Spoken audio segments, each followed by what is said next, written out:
Hello dear students, myself Asik Iqbal started MBBS from Kazan State Medical University Russia and this is my YouTube channel।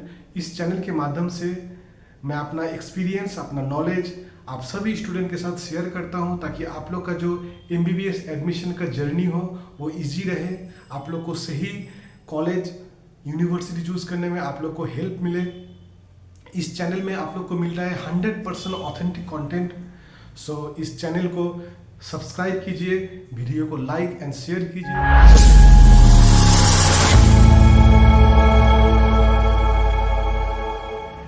So NEET 2025 बहुत ही जल्द NEET का exam होने वाला है।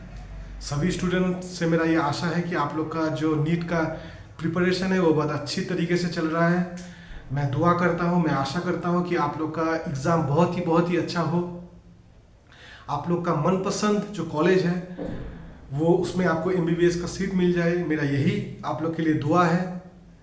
NEET का exam के बाद ही सारे स्टूडेंट्स, पेरेंट्स सभी बहुत परेशान हो जाएंगे कि एडमिशन कैसे लेना है, कहाँ लेना है। जिनका स्कोर बहुत अच्छा है, जिसको गवर्नमेंट कॉलेज में मिलने का चांसेस है उनका तो ठीक है, लेकिन जिनका कंपैरेटिवली थोड़ा स्कोर लो है उसके लिए क्या विकल्प है। क्या फिर से एग्ज़ाम रिपीट करें या इंडिया में कोई देखे या अब्रॉड में जाए, कहाँ जाए। इसी सवाल को लेके स्टूडेंट्स या स्टूडेंट का पेरेंट्स बहुत परेशान रहेंगे। तो आज हम इसी बारे में डिस्कस करेंगे कि अगर किसी को इंडिया में, स्पेशली इंडिया में अगर किसी को एडमिशन लेना है गवर्नमेंट में तो उसका तो अलग है, लेकिन जिसको प्राइवेट के बारे में सोच रहा है, जिसका स्कोर कंपैरेटिवली लो है, उनका एडमिशन का प्रोसेस क्या है, ये पूरा एडमिशन का जो सिनारियो है वो आज हम लोग डिस्कस करेंगे। तो इस वीडियो के साथ जुड़े रहिए, आगे आई होप आप लोग का सारे डाउट्स क्लियर हो जाए। सो स्टूडेंट्स, अगर आप लोग इंडिया में MBBS एडमिशन के बारे में सोच रहे हैं तो उसके सबसे पहले आपको ये जानना ज़रूरी है कि आप लोग को काउंसलिंग में हिस्सा लेना पड़ेगा। गवर्नमेंट हो या प्राइवेट में हो या स्टेट कोटा हो या मैनेजमेंट कोटा हो, कहीं पर भी हो, आप लोग को काउंसलिंग के थ्रू ही एडमिशन आपको अपना सीट एक्वायर करना पड़ेगा। इसका विकल्प कुछ नहीं है। अगर कोई आपको कह रहा है कि डायरेक्ट एडमिशन होगा तो ये बिल्कुल गलत बात है, इसमें थोड़ा सा भी यकीन मत कीजिए। आप अपना जो एडमिशन का प्रोसेस है वो स्टेप बाय स्टेप जो भी रूल्स एंड रेगुलेशंस है उसको मेंटेन करके ही आपको एडमिशन का प्रोसेस कंप्लीट करना पड़ेगा, ठीक है। सो इंडिया में जो एडमिशन का काउंसलिंग है, ये दो टाइप का काउंसलिंग में आप लोग पार्टिसिपेट कर सकते हैं। एक है MCC जो सेंट्रल बोर्ड का काउंसलिंग होता है, and the second is state admission counselling. So MCC जो सेंट्रल काउंसलिंग जिसको कहते हैं, उसका फुल फॉर्म है मेडिकल काउंसिल कमेटी। इसका साइट है www.mcc.nic.in। तो सबसे पहले अगर आप MCC में हिस्सा लेना चाहते हैं, MCC का काउंसलिंग में हिस्सा लेना चाहते हैं, तो आपको सबसे पहले MCC का जो वेबसाइट है वहाँ जाके आपको अपने आप को रजिस्टर करना पड़ेगा। और after the registration process 3 type का जो कॉलेजेस हैं वहाँ पे आपको एडमिशन मिल सकता है। सबसे पहले जो गवर्नमेंट का, जितना भी इंडिया में गवर्नमेंट का जो मेडिकल कॉलेजेस है उसका 15% सीट्स आपको MCC के थ्रू अलॉटमेंट होता है। And the second is deemed colleges. India में जितना भी डीम्ड यानी ऑटोनोमस जितना भी कॉलेजेस हैं उसमें अगर आपको एडमिशन लेना है तो उसका 100% सीट्स MCC के थ्रू ही अलॉटमेंट होता है। And the third is like AIIMS, AMU, जेम्पर जो इंडिया में INI के अंडर में आता है, इंस्टीट्यूट नेशनल इम्पोर्टेंस। इसमें टॉप प्रेस्टिजियस लेवल का जो कॉलेजेस है उसमें अगर आपको एडमिशन लेना है तो उसका भी एडमिशन आपको MCC के थ्रू ही होगा। So now admission process. So आप लोग का जो एडमिशन प्रोसेस है ये बेसिकली एक ऑनलाइन एडमिशन काउंसलिंग है जिसमें आप लोग को पार्टिसिपेट करना पड़ेगा। तो इनका 4 स्टेप है। सबसे पहला स्टेप आपका registration, second step payment, third step college fill up, fourth step results. So now state admission counselling. State admission counselling में जो बाकी का 85% सीट्स है इन गवर्नमेंट मेडिकल कॉलेज, ये सब का एडमिशन आपको स्टेट एडमिशन काउंसलिंग के थ्रू आप ले सकते हैं। सेकेंड, आप लोग का स्टेट में आपको डोमिसाइल के हिसाब से आप लोग का जितना भी प्राइवेट कॉलेजेस हैं उसका सीट्स आपको स्टेट एडमिशन काउंसलिंग के थ्रू होता है। स्टेट एडमिशन काउंसलिंग या हो या एमसीसी में हो, आपको जो स्टूडेंट्स हैं उनका डोमिसाइल, उनका क्राइटेरिया और सबसे important AIR all India rank, इसके बेसिस पे ही एक स्टूडेंट्स का एडमिशन फाइनल होता है।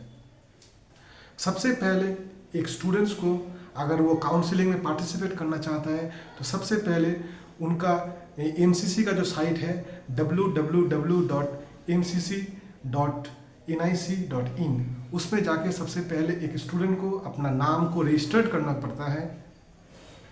एंड जो स्टेट एडमिशन काउंसलिंग में अगर वो पार्टिसिपेट करना चाहते हैं तो उनका जो डोमिसाइल जो अपना स्टेट है उसका जो अपना अपना वेबसाइट है, डिफरेंट स्टेट का डिफरेंट वेबसाइट है। जब उसका डेट मतलब रजिस्ट्रेशन का डेट जब स्टार्ट होगा तब अपना स्टेट का जो साइट है वहाँ जाके सबसे पहले अपना आपको रजिस्टर करना पड़ेगा। Second step, payment. जब भी आप अपने आप को रजिस्ट्रेशन करते हैं उनका जो अमाउंट है रजिस्ट्रेशन फीस के हिसाब से लिया जाता है, उसको आपको पेमेंट करना पड़ेगा। ये एक ऑनलाइन ट्रांजैक्शन है। और अगर आप प्राइवेट मेडिकल कॉलेज में पार्टिसिपेट करना चाहते हैं तो एज ए सिक्योरिटी मनी कुछ अमाउंट आपको पे करना पड़ सकता है। थर्ड, जो सबसे इम्पोर्टेंट एक प्रोसेस है जिसको फिलअप, ये सबसे इम्पोर्टेंट एंड वाइटल पॉइंट है।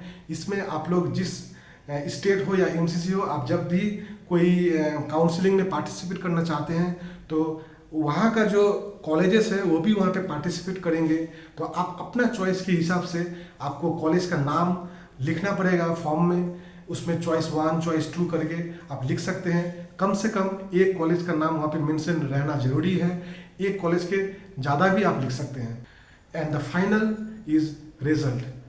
उसके बाद आपका पूरा डॉक्यूमेंट्स, आपका मार्क्स, आपका कैटेगरी, क्राइटेरिया सब कुछ ऑप्टिमाइज करके जो कमेटी है वो डिसाइड करेंगे। अगर उसमें आप फिट होते हैं तो आपका नाम उस लिस्ट में आ जाएगा और आपका एडमिशन सिक्योर हो जाएगा।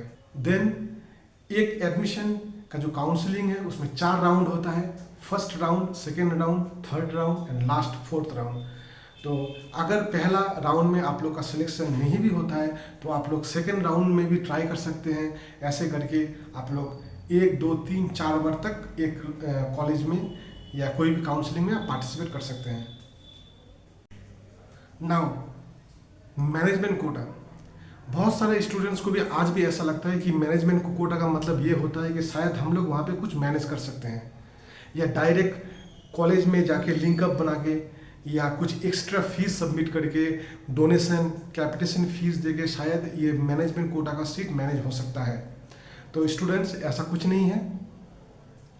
Management quota is just one kind of seats. उसमें भी अगर आपको ट्राई करना है, अप्लाई करना है तो आपको प्रॉपर काउंसलिंग के थ्रू ही वहाँ तक पहुँचना पड़ेगा। तो अगर कोई आपको ये कह रहा है कि हम डायरेक्ट मैनेजमेंट कोटा में एडमिशन करा देंगे तो इस बात को आप पूरी इग्नोर कीजिए। उसके लिए भी आप ट्राई कर सकते हैं, उसके लिए भी अप्लाई कर सकते हैं। ऑफकोर्स वहाँ पर भी कुछ हो सकता है लेकिन प्रॉपर काउंसलिंग के ही थ्रू, ठीक है। तो इस बात को आप लोग को समझना पड़ेगा। सो डियर स्टूडेंट्स, यही था आज का वीडियो। आई होप आप लोग को ये वीडियो पसंद आया होगा और आपका डाउट्स कुछ हद तक क्लियर हुआ होगा। और भी कुछ डाउट्स है तो इस नंबर में कांटेक्ट कीजिए और हम लोग का टीम से बात कीजिए। हम लोग कोशिश करेंगे कि आप लोग का जितना भी डाउट्स हो वो क्लियर हो जाए और आपको सही दिशा मिले, आपको एडमिशन्स लेने में आसानी हो। तो सबसे पहले बात करना ज़रूरी है, बात कीजिए। हम लोग आपका domicile, criteria, category and AIR का बेसिस में आपके लिए जो बेस्ट का बेस्ट ऑप्शंस है जहाँ पे आपको एडमिशन इजीली मिल सकता है, वही रास्ता हम लोग दिखाने का कोशिश करेंगे। So stay tuned and thank you so much.